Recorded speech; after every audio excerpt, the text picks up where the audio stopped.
Hi, my name is Soya Park. I'm a sixth-year PhD student advised by Professor David Karger, and my research is focusing on human-computer interaction. One of my projects that I'm excited to share about is called Who to Chat, which is for virtual coffee hours. So coffee hours is really important, like you meet people and you talk about your research in academic settings. So all the academic conferences have several coffee hours throughout the program to encourage people to mingle and learn about the research.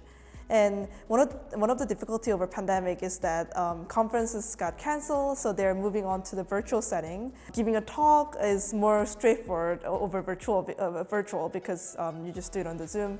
But meeting person in coffee hours in virtual is very tricky, especially like in-person setting. Like you can see like other people, group of people, and pick up the social signals, and oh yeah, that person might be available to chat right now, but in virtual setting you cannot do that. So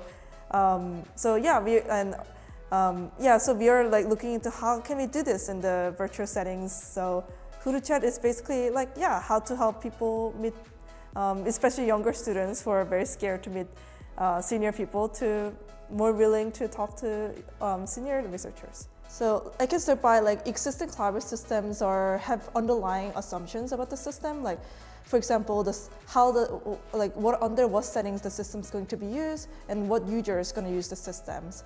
And oftentimes the assumption doesn't include the marginalized users or doesn't center around the marginalized users.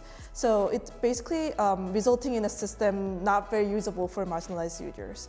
So I guess I focus on, I tried to make a system to be usable for marginalized users. And when I say marginalized users, I'm looking into users with people with the less social capital, people with less knowledge, or people with disability, and people with less power. So basically people in the lower rank in the organization.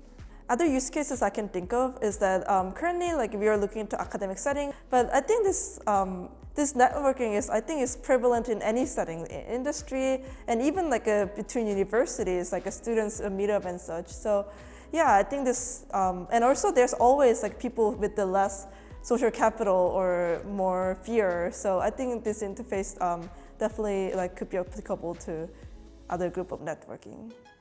Yeah, the advice I have for the younger students is that, I think it's really easy to compare with other people. Like we are at MIT and everyone is awesome, including yourself. So from my personal experience, the problem that I mentioned is like hard to not identify a problem with the marginalized users.